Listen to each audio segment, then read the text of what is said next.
Meanwhile, Janet Van Dyne takes her daughter, Hope Van Dyne, out for dinner.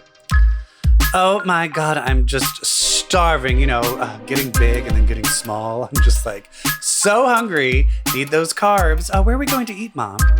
Hope, not now. I have to think. I'm driving. Okay, sorry. I do have some dietary restrictions. I'm trying not to eat a lot of dairy just to make sure I can have something on the menu. Can you give Hope, me enough. Okay, I'm sorry. Oh, Jesus Christ. We're just at a Sizzler? I mean, you could have just said that. Jesus. All right. I have to pee. Do you know where the bathroom is in here? Hope, not now. Why are you asking me so many questions? I'm sorry. I have to pee. Fine. I'll just hold it for the whole entire meal if that would make you happy. Okay. Oh, here comes the waiter. Hello. Good evening, ladies. What can I get you to eat today? Please. I just need you to trust me. Trust you? Okay, I trust you. Do you just want the steak and salad? Not now. I'm sorry, do you need more time? Just give us the steak and salads, okay? Jesus Christ, Mom, you are embarrassing me. You never want to talk about anything. It's always just a big dramatic denial of sharing your feelings. Just share your feelings with me, Mom. Come on, tell me the truth. Okay, fine. When Bill Murray entered me, it felt so weird. I expected him to have like a human penis, but it's No. La, la, la, la. I don't. Okay, never mind. La, la, la, la, la.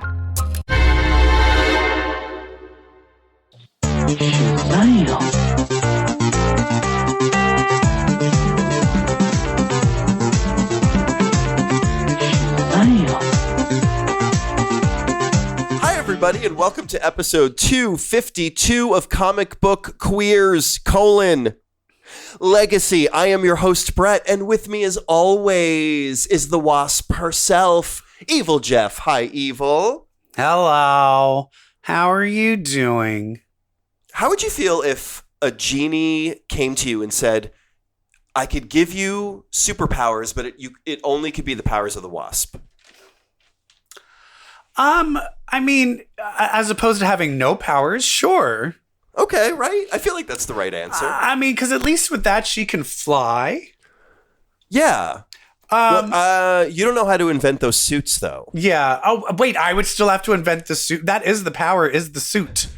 It is? Yeah. She doesn't have them without the suit. In the comics, she can just do it, right?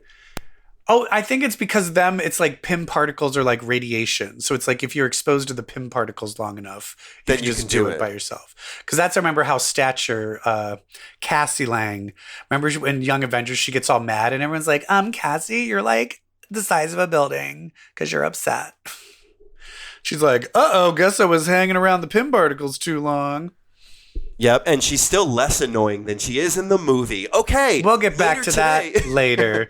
Later in this show, we will finally talk about Ant-Man and the Wasp, Quantumania. Yeah, sorry, we've been out for a few weeks. I've been sick, and I had lost my voice, so I could not talk. So, and I've just been sitting here. Yeah, just staring into space. You should do one where you just do it. Try to be like split personality and do me. Like just do the whole thing yourself. Or it'll just be my half, but I'll still know exactly what you're saying. I bet like if you weren't here, I would still be able to have a conversation with you. Do you know the female comedian Jen Kirkman? No. She's real funny. She was on Chelsea lately. She's like our age. And most of her stuff is about how like I'm not married and I don't have kids but she does a podcast and it's just her. And I think Sarah Silverman does this too, but even she has some talking about literally she's just like bitching and complaining. And then you almost don't realize it's like, I find it very amazing that she can just basically have a conversation with herself for That's like my an dream hour. podcast. My dream podcast without me. No, I'm just kidding. That sounds great. What a skill to be able to monologue like that. I think maybe, though, we should get back into this. I just feel like, we haven't done this in so long. Maybe we should cue the new music for Hot Topics. Hit it. We got some hot topics. Yeah. Woo! Ooh! Basically, the only hot topic we really need to talk about is the awards season. This might be the first time we not only have a MCU actor could win an Oscar, but also the front runner is a multiverse like kind of superhero movie could win the Yeah. Oscar. What? Starring Ke Huy Quan from our childhood. Yes. And he could win an Oscar. And Michelle Yeoh from Crouching Tiger, Hidden Dragon. Are you kidding me? You know what? If this is the year that Oscars go to Data from the Goonies, Michelle Yeoh, Encino Man, I would be very happy. Yeah. And Yeah, me and Miss too. Angela Bassett as Queen Ramonda of Wakanda. I would be so happy. But did you watch the SAG Awards on Netflix? I saw YouTube? I saw the highlights. Wait, did Netflix show the SAG Awards? Yeah, on Netflix YouTube. That's who aired weird. it. That's where it was aired. Oh, weird. So you can just go to YouTube and watch the whole thing. Okay. It was very weird because most of it was like not really surprises. I wasn't really rooting for anybody in the TV categories. I was very happy that Jennifer Coolidge won. Of course. Her speech, I did watch her speech, and her speech made me emotional. Yeah. When she talked about her father sneaking her out of school and taking her to a Charlie Chaplin film festival. Yeah. And that was where she got her love of comedy. Come on. It's also I think his name is Tim Bagley. He was like one of the gay friends on Will and Grace. And he's a fellow Yeah. groundling. And she brought him Yeah. as her date and then just gave him a shout out. And I just thought that was so sweet. So She's such a cute. like loyal friend. And also, if you notice, all of her friends are gay men. And have I talked about my meeting Jennifer Coolidge on here before? Yes. Yeah, where I sat next to her at a wedding and she Sat next to her at a wedding. and she thought I was somebody else. But basically, it was at a gay wedding. She loves the gays, and I just love The gays love her. Coolidge. Yes. Someone once I watched a TikTok where someone was like they should want to do an American reboot of Absolutely Fabulous with Jennifer Coolidge and Megan Mullally. Oh my God, that would be perfect. That would be really fun. Didn't Roseanne wanted to do it once? Like it was going to be Roseanne and Brigitte Nielsen. Yeah, and Or then no, and the or last was it season of Carrie Roseanne, Fisher? the Carrie Ab Fab Fisher? characters were in the last season of Roseanne. They were in Oh an yeah, episode.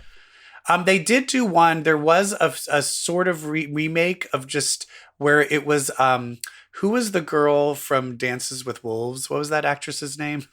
Madeline Stowe. No, that's from Last of the Mohicans. Oh, she was in Scream 4, right? Yes, she's the mom who gets killed by her daughter. I need to look it up. But anyway, her and Jean Smart had a series where they were like That was Ab Fabish. Mary McDonnell. Mary McDonnell. It was Mary McDonnell and Jean Smart had an Ab Fab series where they were just two rich women that were just drunk all the time, and it was canceled briefly. But I mean, Jean Smart, great. Jean Smart also won. She also won. Can we talk about how Everything Everywhere is going to sweep the Oscars completely? I'm scared of jinxing it. They have the momentum right now to win everything, but I am very scared. I'm very scared there's going to be an upset because I basically want this would be my dream winning. Is the winners are supposed to be Michelle Yeoh, Brendan Fraser, Ke Huy Quan, and Angela Bassett. I feel like that's what it needs to be. Now, if Stephanie Sue won instead, I actually think would Stephanie be Sue great. is the greater performance. But Yes. Angela Bassett is But like, you need to have an Oscar career. by now. Angela Yes. Bassett is supposed to be Oscar winner Angela Bassett. Like, Yes. that's kind of supposed to be. Thank it you. She's supposed to have one on her mantle. But I will tell you this, Jamie Lee Curtis is really good at doing these press junkets. And I think that's what's getting her that kind of like momentum. Ooh, momentum. Did you see the one where she was crying talking about Michelle Yeoh? No. She was just doing an interview and she's like, Michelle Yeoh fought for me to get this part. And she started crying and she's like, because of Michelle Yeoh, every time they say my name in a movie, they will say Oscar nominated Jamie Lee Curtis. And she's like crying. And she's like, and it's all thanks to her. And I was like, oh, but it's like those type of interviews. People are like, oh, yes, Jamie Lee, give it to her. Yes. Jamie Lee Curtis she's such a staple of Hollywood. I mean, just original Scream Queen.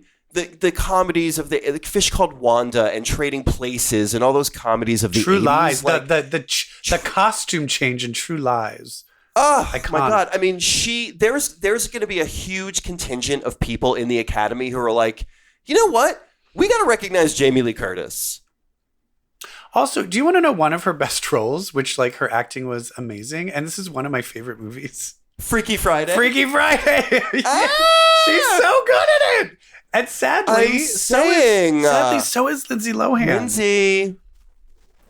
And there's Marvel bias, right, in the Academy. Do we think that Angela might lose to Jamie Lee? I'm starting to think so. I'm starting to think I'm going to change my Here's my bet. The problem my is Jamie Lee was at the very back of the list of people that were winning. It was either going to be Angela Bassett and then Carrie Condon was like kind of next in line of the person. I finally saw that movie, by the way, and I do not think she deserves it over most of the category. The Banshees of Ed Sheeran. My problem with that movie is the suspension of belief was just too high for me. I just did not believe someone would do that to their hand. Yeah, it's a parable, and that's why it's going to win Best Original Screenplay. And but for me, it was a little. I just wasn't buying it. So there was a level of disbelief that I just couldn't buy into. Whereas like Joe watched it and he loved it and he thought it was great, but I was like, great. I just don't. I mean, Colin Farrell is acting. It's probably his best acting performance. He was so good. But it really needs to be Everything Everywhere All at Once. I have been going on this other kick of just because it's popular now of just watching people on YouTube watching Everything Everywhere All at Once for the first time. Oh, really? And it's just basically just watch. It's because at this point, now that it's an Oscar, it's like people being like, yeah, there's this movie everywhere, everything, something. I don't know. I'm going to watch it. And then by the end, they're like sobbing. Every single person is like crying. Oh. So it's usually just watching some it's hillbilly fool be like sobbing. And they'll be like, why am I crying? I'm predicting it. I think it's going to be like another Silence of the Lambs. Like it's a movie that came out early in the year and then came back at Oscar time and just took it all. Yes. It's here to take it. I want it. I want it to take it. If it doesn't. But I really, really want Miss Angela to win. I want Miss Angela to win. I want too. Marvel to win. Yeah. Well, Marvel needs a win right now. They need a win because people are like quality schmality. Should we talk about that now and then go do X-Men last? Yeah. Oh, yes. Okay. Let's talk about it now. Why don't we hit the music of something that we just saw? Hit it.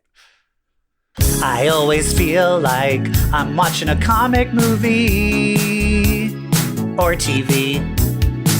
That's right. Ant-Man. You're going to be so mad at me, EvilJeff. Ant-Man and the Wasp, Quantumania. Quantumania. We're gonna do a 1, 2, 3. Ready? Yes. 1, 2, 3. I loved hated it. Hated yes, I love when we disagree. I walked out of there going, what the fuck? I don't understand everybody. That was so much fun. That was a comic book. Check. I that's the thing is I'm happy that you felt that. And I felt the other people in the theater might have been feeling that. Here's my thing. I felt everything went wrong. I felt it was like trying to do something similar to Bong Joon-ho, where it was trying to ride a bunch of different genres. It was trying to be a sci-fi. It was trying to be a comedy. It was trying to be an action. It was trying to be sincere and dramatic. And it failed at all of those things, in my opinion. I felt, literally, I did not laugh once. Every single joke. Oh my God. The alien holes. The alien with the holes. Nothing. He cracked me up so much. But actually, I laughed. I laughed harder when he was speaking his weird, screamy alien language in Scott's face. Then I was laughing. I thought that was so funny. I think that's just, I don't know what, maybe it's because I'm still getting over from being sick. I did not think anything was funny. I felt the writing was so cloyingly cliche. I felt they kept setting up these big moments.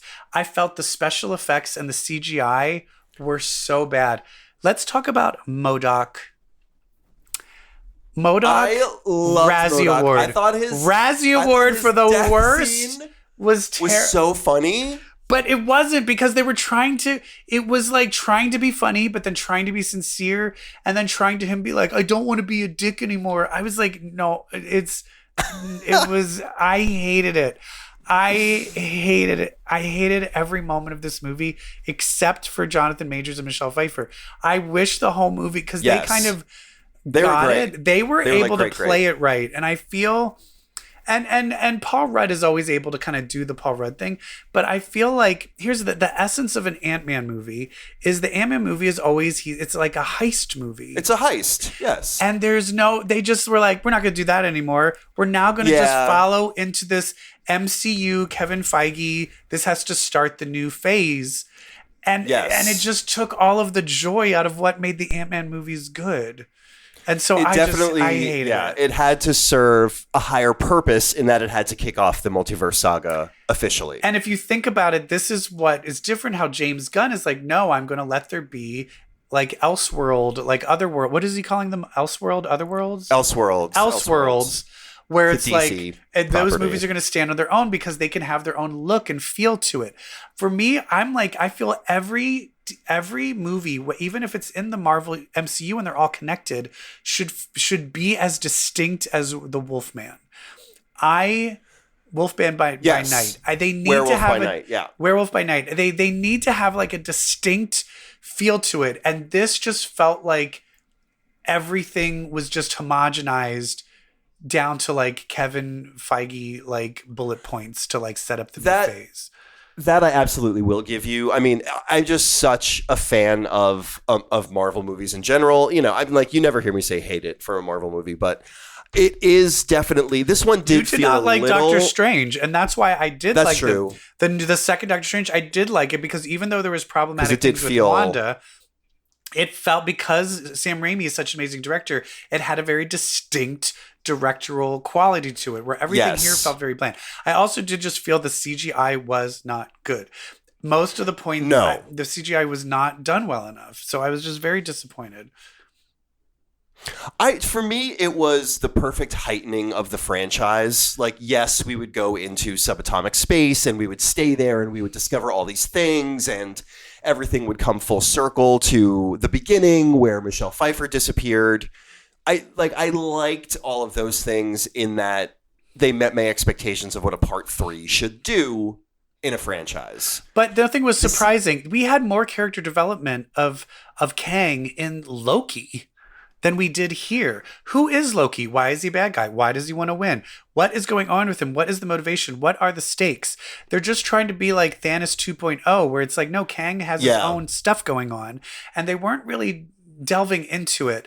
And also and this is a pet peeve where it's rubbed off of me where my fiance Joe has a pet peeve of teenagers who are the worst, who them being bad at things, them being like, no, I'm going to do my things my way. And then they get it wrong.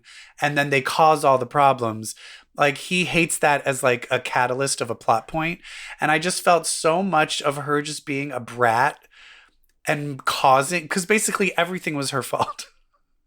Oh, absolutely. And Janet Van Dyne knew it. And also, Janet Van Dyne also was like, I don't know, maybe you can be like, I don't want to talk about it, but basically there was a dude there that could probably destroy the universe. So, and I don't want to talk about it. You just have to say that. Don't just not say anything about the bad guy that could destroy the universe. Maybe just like give a heads up on it. Janet was in subatomic space for 30 years. She's going to be weird. Also, where were those people? Why were they like, oh, I'm alone. I was alone for so many years. Well, where are all these people then? Where did all those people come There's from? A whole ass civilization. I didn't understand that. She never said she was alone.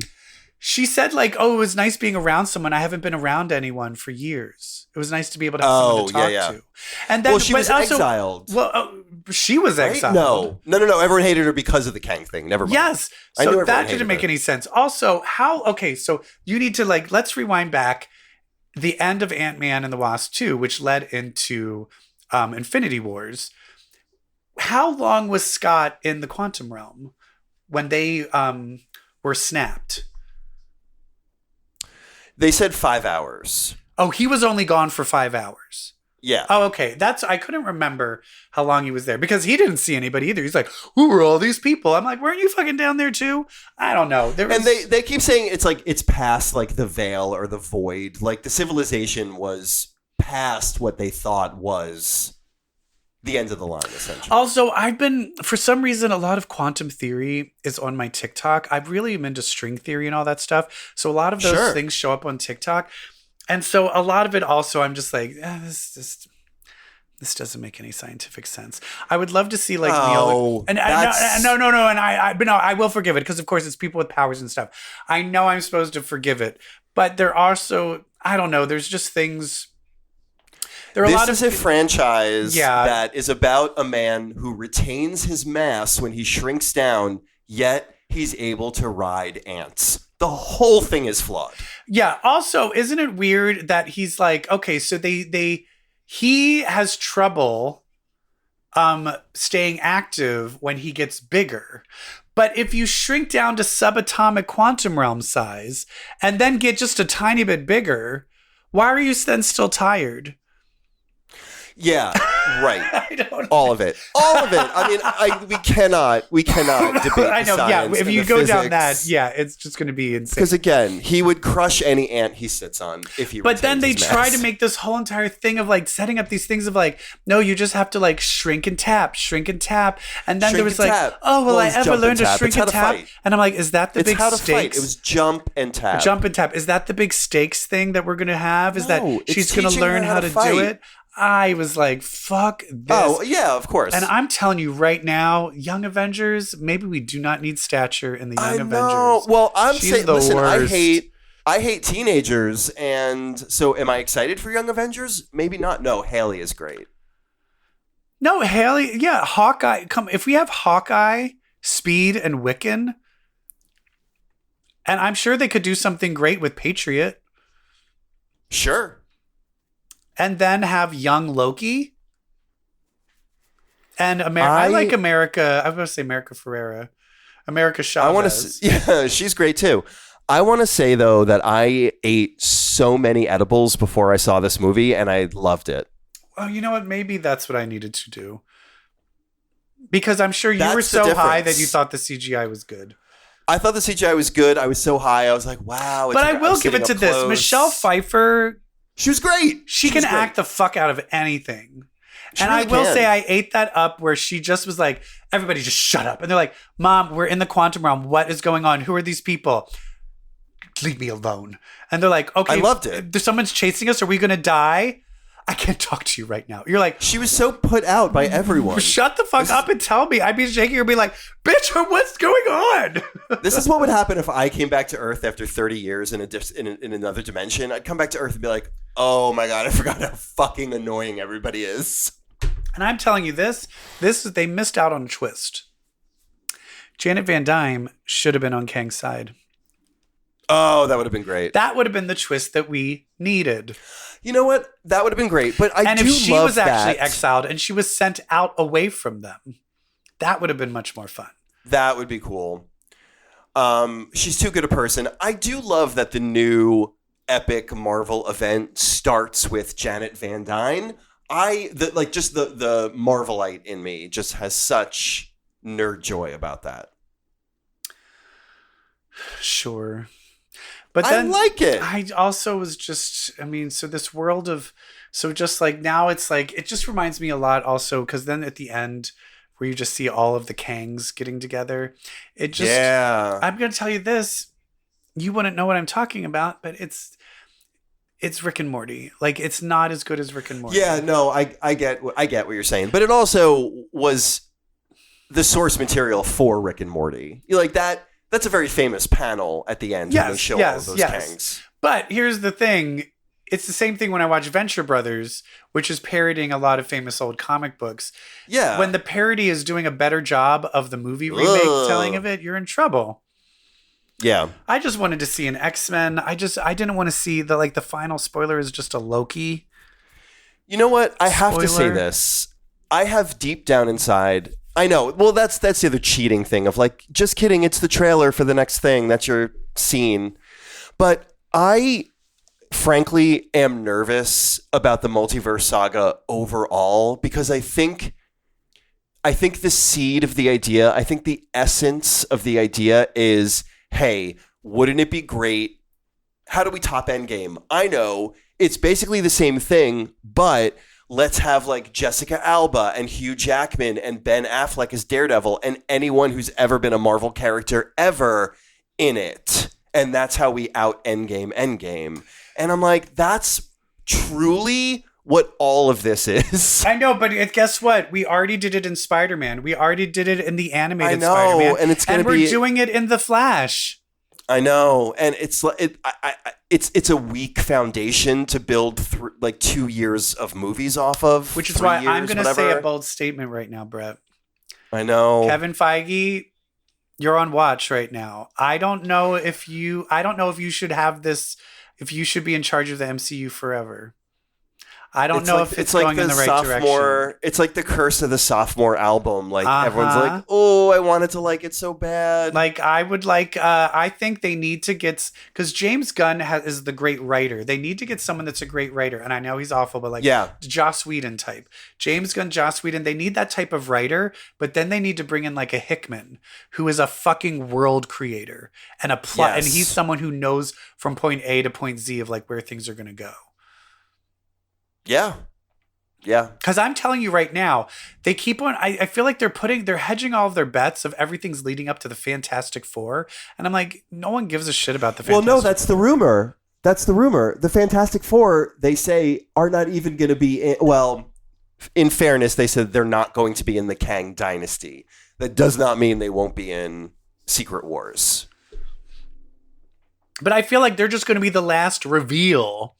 And then you're like, are you telling me we're going through all of this bullshit just to get... Just a Reed Richards to be like, well, now here's an infinite amount of Reeds. Yeah, like, no. Yeah. The only thing is that's going to get people back on board is something called the X-Men. So fucking get it together, people. Get the X-Men back together. The X-Men is what's going to save the MCU. Absolutely. Because that's all people care about. There's still, I mean, that's the thing is, I'm not even saying like Echo is going to be a bad show, but Echo is not going to be the world's next favorite character. Like they need something epic. They're mired in all these side characters because they've used up all the main characters. And guess what? There's a whole realm of main characters called the fucking X-Men that will get people excited about superhero movies again. No one's going to get that excited about Moon Knight. Sorry. Especially with attacks on the rights of minority groups like the Trans Committee. We need X-Men now. Yes. Yes, thank you. Maybe that's why it's like, oh, X-Men are too woke. People will freak out that just you wait. Oh my God. We might not even have X-Men movies because we'll live in a fascist state and they'll be like, there's no fucking way. I know. And as someone who works in the drag industry, it is a very scary time right now. Oof. Maybe we should segue to X-Men. Yeah, the X-Men will save us all. Hit the music. I was reading X-Men comics in a cocktail bar. That much is true. Yeah. So we have like 3 weeks of X books that we need to check in on, girl. I know. I'm sorry. I'm eating something. I'm eating a piece of chocolate. You're doing this now?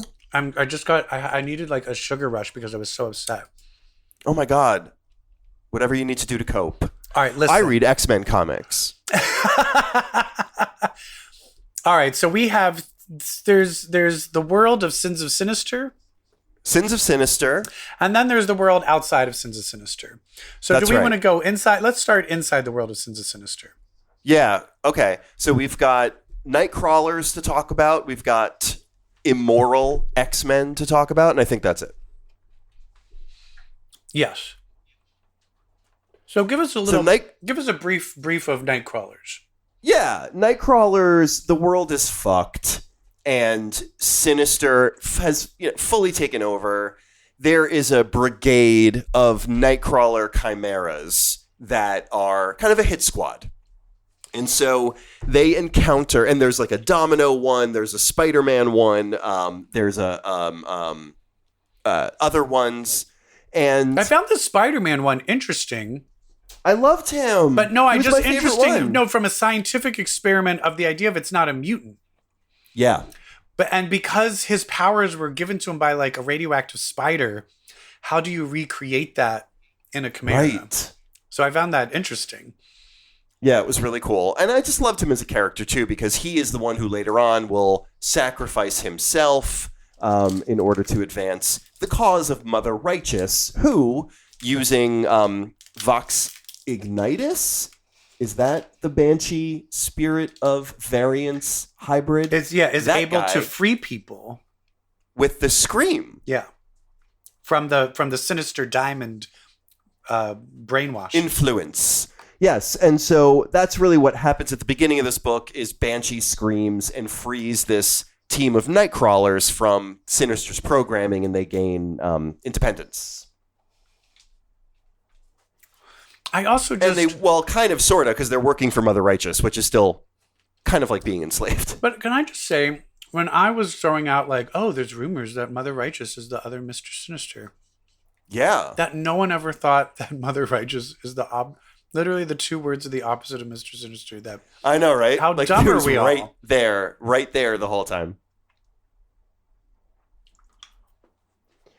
And so, am I understanding that Mother Righteous's mission in this is to get the Moiras out from her quote-unquote accomplice, Orbis Stellaris, the Club Sinister? And that's the thing, though, is I can't tell, is she a good guy or is she a bad guy? Because she's kind of against all the other Sinisters. Yeah, but she's a Sinister, so she's bad. And I really want to know, I really want to go into the past, because the last thing we saw in the past where Destiny told Sinister that thing, and then he turned all black and goopy. And then they have another thing where they showed like he made the first four clones and they escaped. I want to know if that first clone that he made, the heart clone, did he make it a woman or did she become a woman later? I kind of want, Right. I hope at some point they delve back into the past to show how all these four Sinisters, like what they've been doing this whole entire time.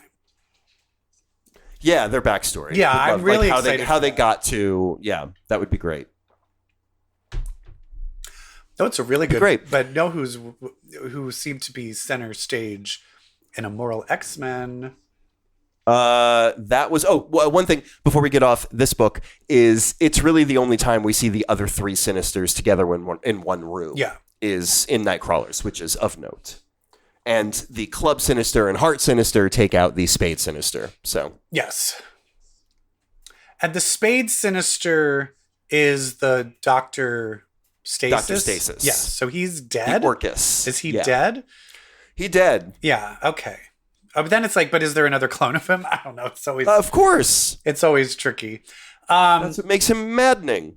But then we got some Immoral X-Men going on. And, With Emma Frost, and as center we know, stage. and this is the one thing, is Emma Frost has been treated so poorly of like when they tried to make her into a bad guy again. And Yeah. it pissed me off because it didn't make any sense. This of like giving the conscious, the not caring about the children, taking away her conscience to Emma Frost, she's becomes like the most evil villain ever. And that's a story I love. That's a story I love.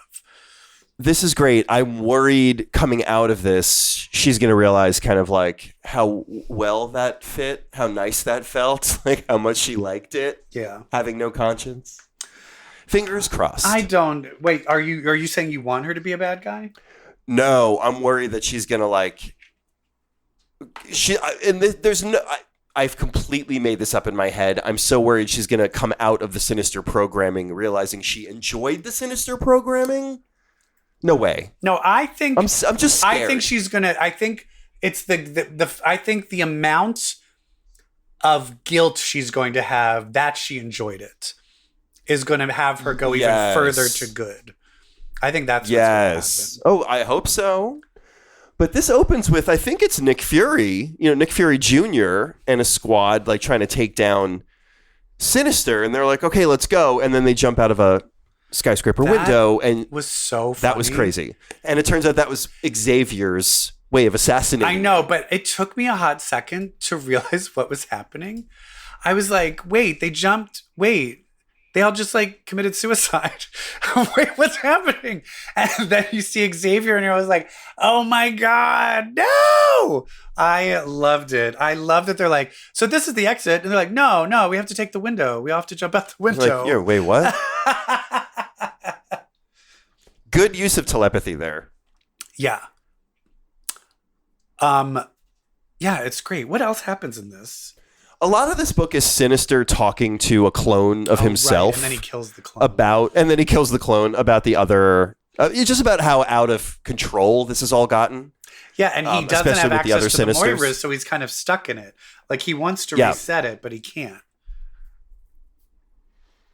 Yeah, and so really what this is the Quiet Council kind of taking power from Sinister via Emma Frost, who dupes Sinister into thinking she was vulnerable. She was not. She turned the tides. I thought what was interesting was she sent everyone kind of like on a wild goose chase around the globe. And then she was like, they split up looking for where Sinister could be in these multiple places. But then it's Emma who found him. I kind of almost think like Emma knew where he was. Oh, she knew the whole. Oh, she totally knew the whole entire time. Because also the fact that not only that, when he snuck up to kill her, she was in diamond form, but it didn't look like she was in diamond form because she had fucking Mastermind kidnapped and like over her bed, like providing a constant illusion. Like torturing him. I love it. Love it. And my favorite part is where Sinister, to fight Emma, brings out his nasty boy Cyclops chimeras. And then she's like, oh, you think I give a shit about this? She's like, there's never been a Scott that I haven't been able to do what I wanted him to do. Exactly. Oh, it's so fucking funny. It's so funny. But again, I have one question for the Sins of Sinister. Where is Jean Grey? Oh yeah, we haven't really seen her. We haven't seen Jean Grey. We have not. We have not seen her at all. We haven't seen Jean Grey with a diamond on her head. We haven't seen Jean Grey, period. So there's a Jean reveal. I feel that she's in like a tank somewhere where he's just experimenting. Oh, he's probably turned her into something horrific. Yeah. And like it's gonna be she's gonna be like, you know, big level boss mode. And I worry for them. But I guess anyway, we'll have Sins to of wait Sinister, super fun. And then that's the 10 years. I think when we start back up, it'll be 100 years. It'll be 100. Interesting. How about we talk about some things outside of the Sins of Sinister? Yeah. Let's talk about some X-Men, which I don't feel we need to go that deep into. It's just the Brood. It's just the Brood. And I think what's interesting is currently Kelly Thompson is writing Captain Marvel and a team fighting the Brood simultaneously, and like the stories are kind of not referring back to each other. The editors are referring back to the other. For more adventures of the Brood, check out X-Men kind of shit. But I think what's really funny is that Polaris is in Captain Marvel and she's in X-Men fighting the Brood on 2 separate occasions. Yeah. And never once is like, oh, doing this again, huh? Yeah. It is interesting it seems that it's like, so Brew ate that egg. Yeah. And basically controls all the Brew. But then they're all like, where's Brew? And I'm like, you didn't think it'd be important to like keep track of him? Right. Right. Like, yeah, where is he? They thought he got it. Yeah, he disappeared. And what I do love is they bring him up a lot. So finding him is going to factor big into this story. Well, that's the thing, because there's 2 plots. Either they've defeated him or he's joined their side. Oh, for sure. And which one do you think it is? I think he was corrupted by it and he joined their side. Yeah, me too. Oh, which sucks because I love him. Bye, Brew. No. Oh, please. I don't give a shit. That whole Wolverine and the X-Men. Oh, I know, but I like him. That all of it. One thing that's really cool in this book is the team goes to find Corsair, and they find Corsair and he's pregnant with Brood and he's about to pop and die. But using their thousands of years of knowledge they've accumulated from the vault, old Laura and Sync AKA are able Talon. to save Talon. Thank you. And Sync are able to save Corsair. Yeah. I feel like this is leading up to something. And I have a feeling they're going to be villains. You think they've got Winter Soldier stuff in them? No, I don't think they're on. No, it's not that I don't think they're villains because they're still on the side of the Children of the Vault. I have a feeling they're going to be like, we're 1,000 years older than you. You're all stupid. You need to do Oh, this. And then they're shit. going to be like, well, no, we know what we're doing. And they're like, actually, you don't know what we're doing. And I think there's good, because it's the same thing how there's this side thing in X-Men Green right now where Nature Girl has decided to take global warming on and become an eco-terrorist. And they're kind of like, fuck, I don't know what do we do about this? I think they're going to be a problem like that as well, where I feel like they're going to be like, we're thousands of years old and we know better than you. So actually we're going to kind of take over. And I'm just, that's my own little prediction of what I think might happen. Because those two together, they definitely like the way they have this weird bond and they seem to know everything and they're like so in love with each other. I think it's like them versus the world. Like, they'll see a bigger picture. Like, yeah. And also when it comes down to it's like, you need to choose. Do you choose each other or mutants? They're like, fuck all y'all. We were together for 1,000 years. You can suck my dick. Yeah, absolutely. I mean, I would be like that with someone hot who I've dated for a few months. Could you imagine if you and your husband were together for like 500 years? 1,000. Feels that way. There's a fun, speaking of romantic B-plots, there's a fun B-plot in this book, which is Monet and Forge hop in a gate to nowhere, to the floating Sentinel, a celestial head. Yeah. What was that previously? Was fun. Nowhere? Was that where Moira was? No, but that's Guardians of the Galaxy shit. That's no place. Right. Nowhere is the Guardians of the Galaxy, where a lot of scenes from those movies I will say place. this, but here's something that just it did a plot point that I do not like. They were like, oh, there's no gate here? Well, actually, we used tempo and went into the past and put a gate there. I'm like, no. Cable went in the past. And I was like, no, because you know what? That plot point then could be used of like, then we just went in the past and killed Sinister. You know what I mean? I'm just like, you can't do that, but you can go in the past and put a fucking gate there. We don't love that. Don't fucking do that. Don't do that. How about though when Jean reaches out to like all the other telepaths and is like, can anyone find Brew? And Emma's like, yeah, no problem, sis. I got you. Nope, can't find him. And Quanten's like, nope, nothing. And the Stepford Cuckoos are like, nothing yet. I loved that. Yeah. All the more reason, though, to prove that Jean hates Rachel and probably hates lesbians because she did not reach out to Betsy and Rachel. No. Oh, my God. I want that. Well, it's also because... Here's the weird thing, is Jean Grey has 2 kids, but has never been pregnant. Yeah. That's weird.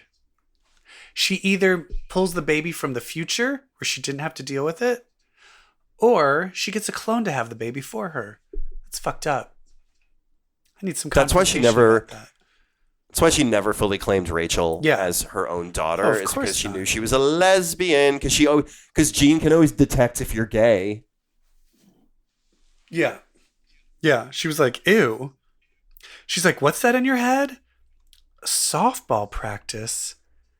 And you're rewatching Lady Wrestling. Oh, no. And, since Rachel has always... not really identified as 1,000% straight cis white female. Jean's probably known her for a long time. Something maybe we'll talk about later when we talk about Captain Britain. Well, why don't we talk about it right now? Yeah, why don't we? Captain Britain, Tini Howard, is back. And I'll tell you this. As someone who loved the Alan Moore run of Excalibur. But I'm not. No, not just that. I would say loved the Excalibur with Tini Howard. Yeah, and accent. Yeah. Oh, but yes, I mean, that's for me. I mean, as someone who, I read Captain Britain right when Psylocke first joined the X-Men, so I know that whole history of that strike force, of that psychic strike force, and they all died that horrible, brutal death. So all of them back. And being the psychic strike force, and Rachel and Captain Britain being back, and they all are like, fuck you, you're not the real Captain Britain because you're a woman, because you're a mutant. We liked Brian, and then Morgan Le Fay kind of using that sentiment against her to get a different Captain Britain, and how Micromax is back, and I think she's probably going to set up Micromax to be the new Captain Britain. So that she can control him. I love all of this. I love it. All of it. I love it. There's like romance with her and Rachel where they keep making out. They're like, let's make they're like, oh, let's talk business, but let's make out while we do it and just talk psychically. I love that. I love it. And you also have Rachel really starting to embrace the Ascani identity and like on her way to truly becoming Mother Ascani. Oh, Prestige. Prestige? Yeah.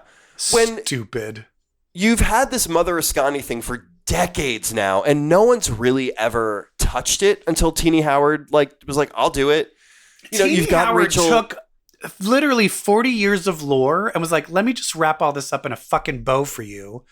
Yeah. But does anyone appreciate it? No. No. I was going through I was going through the feeds.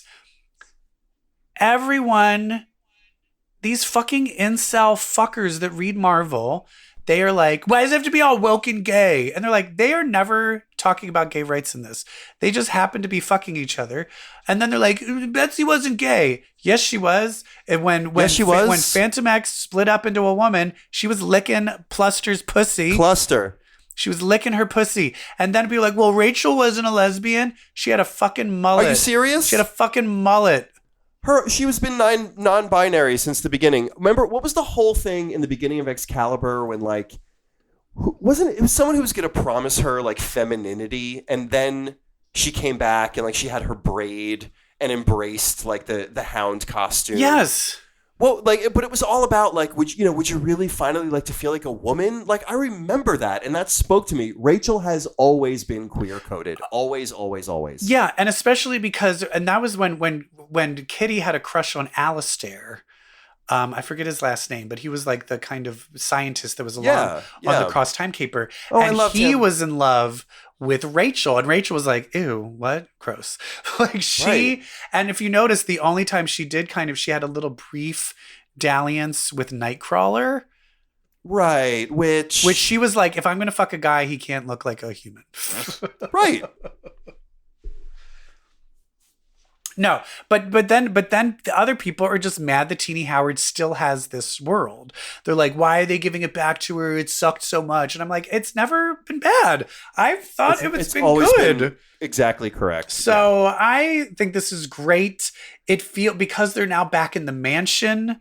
They're back in the old, like from the original Captain Britain. They're not even in the tower for the most part. They're in the fucking mansion. In the lighthouse, yeah. Yes, like did I call the lighthouse a tower? I don't know words anymore. Yeah. I'm an idiot. Anyway, it's great. I love it. This is my favorite book right now. I agree. I thought it was fantastic. It's a great start. It's bringing in great characters like Faiza Hussein, the MI6. Yep. And she was the one that I thought was I thought she was the Black Knight character from that other comic. But it's the other sword. Yeah. You have great Jamie Braddock moments where he's carrying the mansion around like as a little floating miniature while Brian's inside trying to do work. Like, it's comedic. It's absurd. You've got the absurd array of multiversal Captain Britons. You've got Rachel accessing multiversal Phoenix Fire, which I kind of love. And you have the OG bad guy, which is the what are they called? The Furies. The Furies, but they're not like the Otherworld Furies. They're like the original Furies. And I liked how they had, when the Furies evolved and got bigger, they got weaker. And that was the one thing where I never understood. It was like, literally one Fury could destroy the world. How is there thousands of Furies in this other world and they're not just taking everything over? And she explained it. She always explains all of my questions. Thank you. What did she say? What was the explanation? Do you remember? She was saying they're like, oh, when they make the Furies bigger and bigger, they get exponentially weaker and weaker. And that's why they're saying small original Fury is more powerful than all of those. Yeah. It's simple. And it literally took like one bubble text, explained it all away. Oh, so good. Now, unlike other books. It's good. Let's talk for like 5 seconds about X-Force and Marauders. I'm not talking about Marauders because I dropped it. I'm going to fucking talk about it. All right. Because if I'm going to have to subject you to some of this pain. Let me share your pain. I read Marauders twice. Did I like it? No. But I had to reread it because not one word of it made any sense. Boom. It did not make any sense. Kitty Pryde wants to bring Threshold back on Genosha, and she thinks actually Genosha was where Threshold originally lived, and it's all actually a secret point where there's going to be a new 5. But the new 5 is like Cerebra, the 2099 X-Men, and then some girl who can read like ghost plasma. But then it's all like, but then it turns out it's all a thing for her to bring her dad back to life. Oh my God, she should know better. But I was reading it and it just made no sense. They were doing all of these scientific explanations and I'm like, none of this makes any sense. And I also don't, and she's like, we have to do this. I'm like, I know why. It doesn't make any sense and I hate it. It's awful. It's terrible. The problem with this book for me has always been that it is so unnecessarily complex. Like there's so much overwritten history and backstory and factions and layers that you amount to nothing. Any of it. But that have nothing to do with anything. They amount to nothing and they don't make any sense. And they actually ruin the world that you've already created of Krakoa. I hate it. Again, I've said this over and over. Why are we inventing all this new stuff when, whatever. You can argue it's not inventing, but. And then another one I just had to skim through because it's just like, is X-Force. I felt like they set it up kind of cool with this Mr. Peacock. And then it's like, let's end it with a big beast Colossus monster. And I was like, yeah, he called it the Omni Mutant, so you hate it even more. But this issue, X-Force 38, brings an end to Xeno and to the Peacock tattoo and to the Gene Engineer and all of that stuff.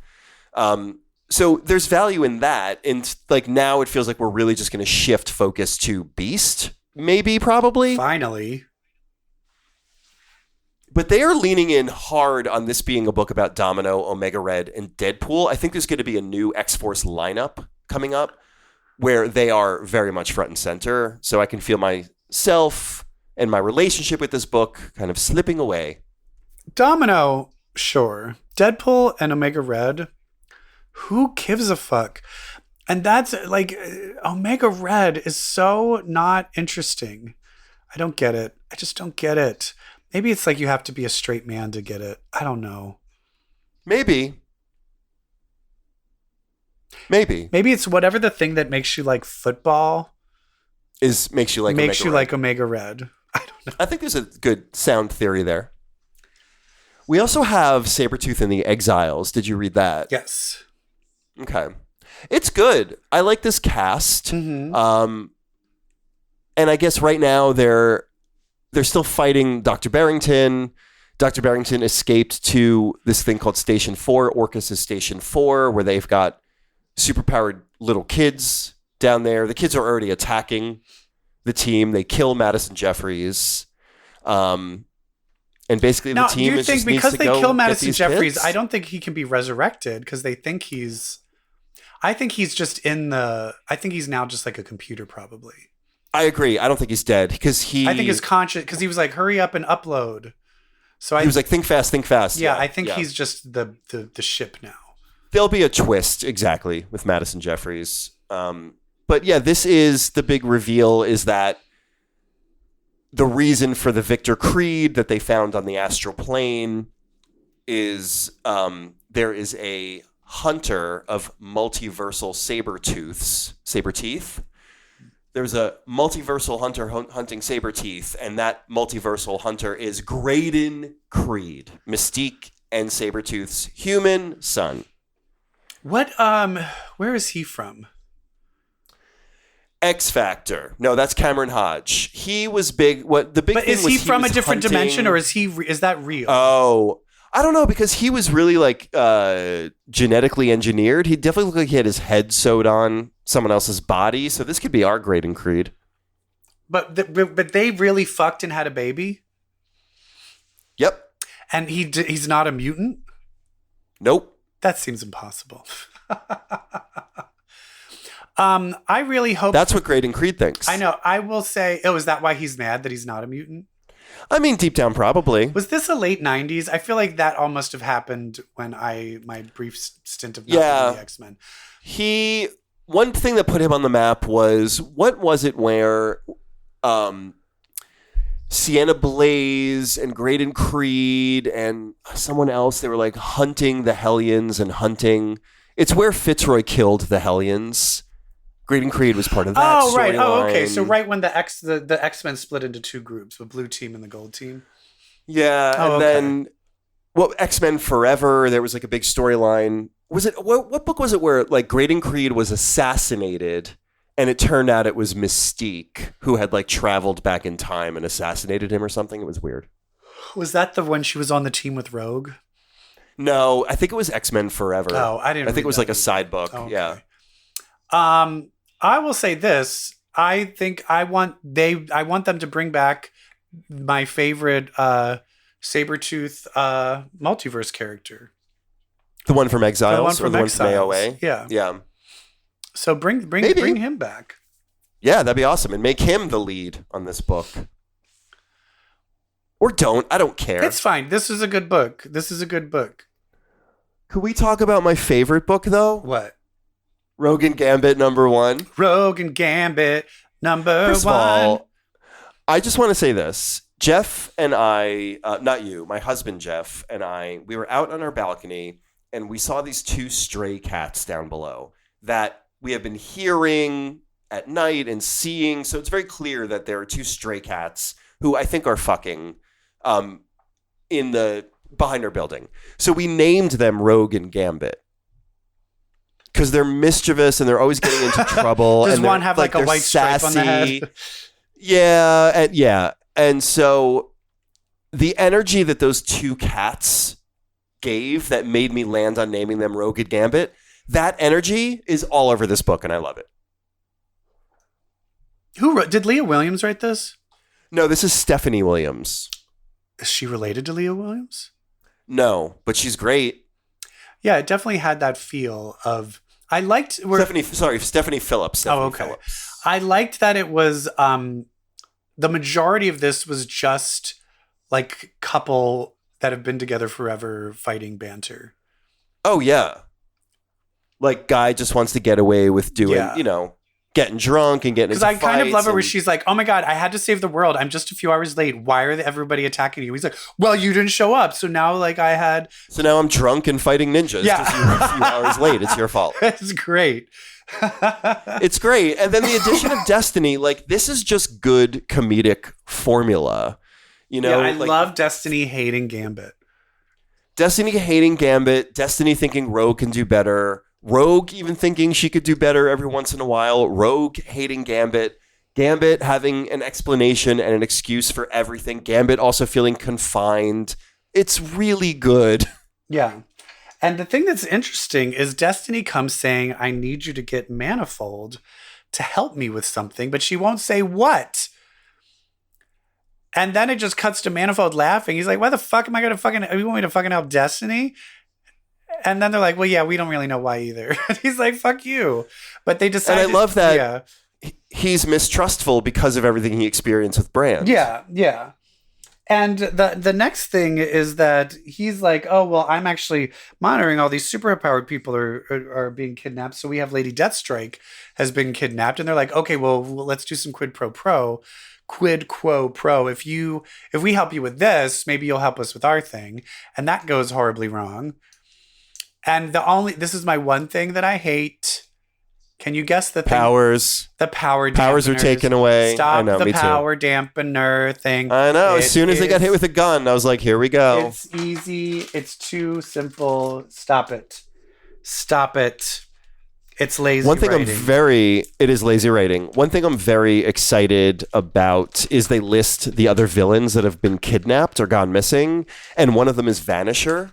Oh, yeah. So, like, if we're going to get some Vanisher in this book, that makes Vanisher me is more always excited. Fun and snarky. Always good. Oh, remember the first run of Rick Remender's X-Force? Oh, yeah. With Vanisher and Elixir. They put the X-shaped tumor in Vanisher's brain. Yes, with that was when Rain ate her dad and like, oh Yeah. oh, that was a great time. And that page of naked Warren lying on a giant mountain of the bodies of all the men he just killed. Oh yeah, and remember they murdered Boom Boom. Yeah. And then they had to like go back in time to get her back. Oh. Times. Good stuff. I don't know if this Rogue Gambit book, it's a 5-issue limited series. Why make this ongoing? Like they're honestly, Rogue Gambit, best couple in comics. Yeah. But no, they're not going to make it ongoing. They're going to make X-Force ongoing. That's the longest running one. There is this, I know. Wolverine, he sells. Ugh, he's not even Wolverine's not even in it right now. Yeah, but it's all based on him, I arguably. know. There's this great TikTok of this straight couple, this guy and this girl, and the guy is like so muscly and cute, and he's eating a banana next to his girlfriend in the mall, and he just like looks at the banana and takes the whole thing down his throat and then pulls it back out and looks at his girlfriend with the biggest cute smile, like, look what I can do. And the girlfriend is like horrified that he just like sucked the dick that is this banana. And the caption of the video is Rogue Gambit. I was like, yes, that is such Rogue Gambit energy. Yes. Because Gambit sucked a dick. Oh, absolutely. And took the whole thing. Oh, no yeah. bag. It was definitely like he lost a poker bet. And they're like, hey, Yep. I'll excuse your debts if you spend the night with me. And he's like, oh, okay, shall we? Let's go, monsieur. But then he charged the hard dick just a little bit so that it tingled. Yeah. And they're like, wow, you're really good at this. I think we covered And it. I think that's it. Yeah, I think that's it for the got X books. Yeah, we did it. Sorry, guys, that we were out, but sometimes, if I don't have a voice, there's not much I can do. So please Not much you can forgive do. me.